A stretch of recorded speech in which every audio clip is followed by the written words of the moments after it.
नमस्कार, मी पूजा. परिपूर्ण स्वादमध्ये आपलं मनापासून स्वागत. आज आपण दिवाळी फराळानिमित्ताने करणार आहोत मस्त खुसखुशीत अशी गूळ घालून केलेली गव्हाच्या पिठाची शंकरपाळी. आजवर कोणीही न दाखवलेल्या पद्धतीने आपण ही गव्हाच्या पिठाची शंकरपाळी करणार आहोत. पद्धत अगदी साधी सोपी आहे.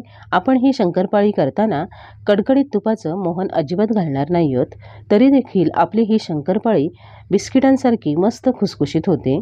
आपल्या चॅनलवर अजून वेगळ्या पद्धतीने केलेली गव्हाच्या पिठाची शंकरपाळी, मैद्याची शंकरपाळी, शिवाय गव्हाच्या पिठाचे नानकटाई, मैद्याचे नानकटाई आणि इतरही दिवाळी फराळाच्या वेगवेगळ्या रेसिपीज उपलब्ध आहेत. त्या लिंक मी डिस्क्रिप्शन बॉक्समध्ये देत आहे. शिवाय दिवाळी फराळाची प्लेलिस्ट उपलब्ध आहे, ती लिंक पण मी डिस्क्रिप्शन बॉक्समध्ये देत आहे.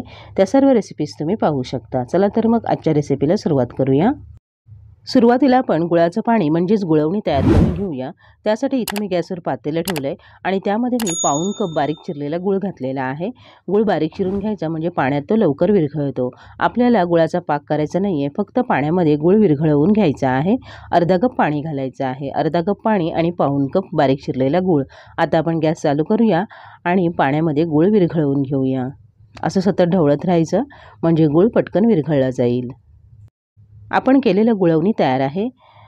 एखादा कुठे बारीकसा खडा राहिला असेल तर हे गुळवणी आता कडकडीत गरम आहे. गुळवणी गार होईपर्यंत तो देखील विरघळला जाईल. आता आपण गॅस बंद करूया आणि तयार केलेलं गुळवणी पूर्णपणे गार करून घेऊया आणि मगच आपण पुढची तयारी करूया. गव्हाच्या पिठाची शंकरपाळी करण्यासाठी इथं मी भांड्यामध्ये 2 कप गव्हाचं पीठ घेतलेलं आहे. पीठ मी चाळून घेतलं आहे. पीठ अगदी बारीक असावं आणि ते ताजं दळलेलंच असावं. आता आपण यामध्ये 2 चिमूट मीठ घालूया. गोड पदार्थाची मिठामुळे चव वाढते. आणि 1 टीस्पून वेलची पावडर घालायची आहे स्वादासाठी. दोन्ही साहित्य मिक्स करून घेऊया. गव्हाचं पीठ मोजून घेताना मी कप घट्ट दाबून भरलेला नाही आहे, हलक्या हाताने भरून घेतलेला आहे. आता आपण यामध्ये पाव कप साजूक तुपाचं मोहन घालणार आहोत. तूप रूम टेम्परेचरमधलं आहे, अजिबात गरम केलेलं नाही आहे. 2 कप गव्हाच्या पिठासाठी पाव कप साजूक तूप हे प्रमाण अगदी बरोबर होतं. तुम्ही डालडा घेतला तरीही चालेल. आता आपण या पिठाला तूप अगदी व्यवस्थित लावून घेऊया.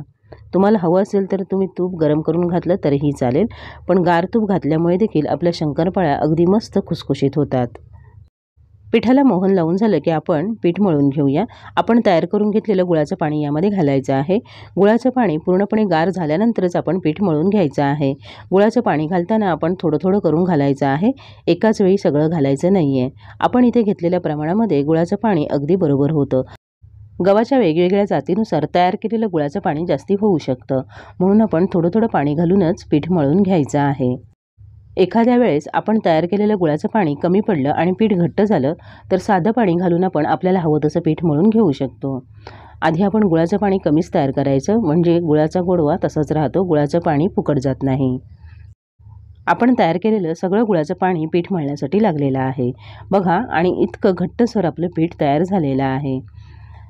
हे पीठ आपण मुरवत ठेवणार आहोत. अजून घट्ट झालंच तर आपण यानंतर साधं पाणी घालून पीठ मऊ करून घेऊ शकतो.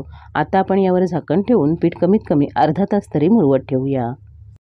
बघा, बरोबर अर्धा तास झालेला आहे. आता आपण झाकण काढूया. बघा, आपलं पीठ अगदी छान मुरलं गेलेलं आहे. पीठ जरी मुरलं असेल तरीही पीठ अजूनही घट्ट आहे. आपल्याला ते थोडंसं मऊ करून घ्यावं लागेल. यासाठी आपण 2 टेबलस्पून साधं पाणी घालूया. पाणी घालताना आपण थोडं थोडं घालूनच पीठ मळून घेणार आहोत. तुम्ही असं पीठ न मळता खलबत्त्यामध्ये कुटून घेतलं तरीही चालेल किंवा पाटा वरवंट्यावर कुटून घेतलं तरीही चालेल. 2 टेबलस्पून पाणी घालून मी पीठ आपल्याला हवं तसं मऊ करून घेतलेलं आहे. पीठ मऊ करायचं म्हणजे अगदी मऊ करायचं नाही आहे, थोडंसं ते घट्टच ठेवायचं आहे, तरच आपल्या शंकरपाळ्या मस्त खुसखुशीत होतील. आता आपण शंकरपाळी लाटून घेऊया. इथं मी लाटणं पोळपाट घेतलं आहे आणि आता आपण तयार करून घेतलेल्या पिठाचा एक गोळा घ्यायचा आणि तो पोळपाटावर असा गोल फिरवून थोडासा मऊ करून घ्यायचा आहे. आणि आता आपण या पिठाची पोळी लाटून घेऊया. पोळी आपण खूप जास्त पातळ लाटायची नाही आहे, थोडीशी जाडसरच ठेवायची आहे. तुम्ही पाहू शकता कढीने चिरा पडत आहेत. आपण यामध्ये मोहनासाठी बरंचसं साजूक तूप घातलेलं आहे, त्यामुळे अशा चिरा जाणारच. शंकरपाळी आपण नंतर चौकोनी आकारामध्ये कट करणार आहोत. चिरा गेला तरी घाबरण्याचं काही कारण नाही. पोळी लाटताना पोळीला पीठ लावायची अजिबात गरज नाही आहे, कारण आपण यामध्ये पुरेसं साजूक तूप घातलेलं आहे. बघा आपली पोळी लाटून झालेली आहे। पाहूनच लक्षात येईल की आपल्या शंकरपाळीला किती मस्त लेयर्स येणार आहेत। आपल्याला या कडा काढून टाकायच्या आहेत। इथं मी पिझ्झा कटर घेतलेला आहे, तुम्ही सुरीने कट केल्या तरीही चालतील। आपण या कडा कट करून याचा चौकोन तयार करून घेऊया, म्हणजे आपल्याला सर्व शंकरपाळ्या छान एकसारख्या आकारात मिळतील। कट केलेलं पीठ आपण बाजूला काढून ठेवायचं आणि पुन्हा याच्या शंकरपाळ्या लाटून घ्यायच्या आहेत। इथे मी शंकरपाळ्या चौकोनी आकारामध्ये कट करणार आहे। तुम्ही तुमच्या आवडीनुसार शंकरपाळ्यांचा आकार ठेवू शकता आणि साईज देखील लहान मोठी करू शकता। आता आपण दुसऱ्या बाजूने कट करून घेऊया। जर तुम्ही शंकरपाळ्या जास्ती प्रमाणात करणार असाल तर एका वेळी कढईमध्ये राहतील एवढ्याच आधी तयार करून घ्या आणि बाकी तळता तळता थोड्याशा लाटून तयार करून घ्या। आपल्या शंकरपाळ्या कट करून झालेल्या आहेत आणि मी इतकी जाडी ठेवलेली आहे। आपल्या शंकरपाळ्या तळल्यानंतर जवळपास दुप्पट ते तिप्पट छान अशा फुलून येतात। आता आपण ह्या सगळ्या शंकरपाळ्या मोकळ्या करून घेऊया। आपण इथं आता कमी प्रमाणात शंकरपाळ्या केलेल्या आहेत, म्हणून सगळ्या शंकरपाळ्या लाटून घेऊया आणि मग तळूया। शंकरपाळ्या तळण्यासाठी इथं मी गॅसवर कढईमध्ये मीडियम फ्लेमवर तेल मीडियम गरम करून घेतलेलं आहे। यामध्ये आपण पिठाचा लहानसा गोळा घालायचा। पिठाचा गोळा घातल्यानंतर तुम्ही पाहू शकता पिठाच्या गोळ्याला बुडबुडे येत आहेत, पण तो पटकन वर आलेला नाही आहे। आपल्याला इतकं गरम तेल करून घ्यायचं आहे ना, तेल अगदी थंड घ्यायचं आहे ना खूप जास्ती गरम करायचं आहे। इतकं तेल गरम झालं की गॅसची फ्लेम लो करायची आहे आणि आपण आता शंकरपाळ्या तेलामध्ये घालणार आहोत। अशा झाऱ्यावर घ्यायच्या आणि शंकरपाळ्या घालायच्या किंवा तुम्ही हाताने एक एक दोन दोन घालू शकता, पण तेलाचे थेंब हातावर उडण्याची शक्यता असते। शंकरपाळ्या तेलात सोडल्यानंतर मिनिटभर त्यांना अजिबात टच करायचं नाही आहे। त्या तेलामध्ये थोड्याशा सेट होऊ द्या आणि मगच आपण त्या झाऱ्याने हलवून घेणार आहोत। शंकरपाळी तळताना तेल आधी मीडियम गरम करून घ्यायचं आणि शेवटपर्यंत लो फ्लेमवरच शंकरपाळ्या तळून घ्यायच्या आहेत, तरच आपल्या शंकरपाळ्या मस्त खुसखुशीत तयार होतात। मिनिटभरानंतर आपण झाऱ्याने हलक्या हाताने अशा शंकरपाळ्या हलवून घेणार आहोत, म्हणजे ज्या एकमेकांना चिकटल्या असतील तर त्या मोकळ्या होतील। गॅसची फ्लेम लो ठेवायची आहे। जर तुम्ही शंकरपाळी मोठ्या फ्लेमवर तळाल तर आपण यामध्ये गूळ घातलेला आहे, शंकरपाळ्या पटकन लालसर होतील आणि आतून तशाच कच्च्या राहतील, शिवाय त्या अजिबात खुसखुशीत होणार नाहीत। शंकरपाळ्या तेलात असताना त्या अगदी नाजूक असतात। चमच्याने हलक्या हाताने त्या आपण अशा पलटत राहायचं आहे। पातळ धारेचा चमचा घ्यायचा आणि अलगद अशा शंकरपाळ्या थोड्या थोड्या वेळाने पलटत राहायचं आहे। थोड्या थोड्या वेळाने अशा शंकरपाळ्या एकसारख्या वरखाली केल्या म्हणजे दोन्ही बाजूनी छान एकसारखा रंग येईल। हलका सोनेरी रंग येईपर्यंत आपण शंकरपाळ्या लो फ्लेमवर तळून घेऊया। आपल्या शंकरपाळ्या तळून झालेल्या आहेत। बघा मस्त एकसारखा रंग आलेला आहे, फुलून त्या मस्त दुप्पट झाल्यात आणि त्यांना लेयर्स पण अगदी छान आलेल्या आहेत। शंकरपाळ्यांना जरी इतका रंग आला असेल तरीही त्या झाऱ्याला मऊच लागतात।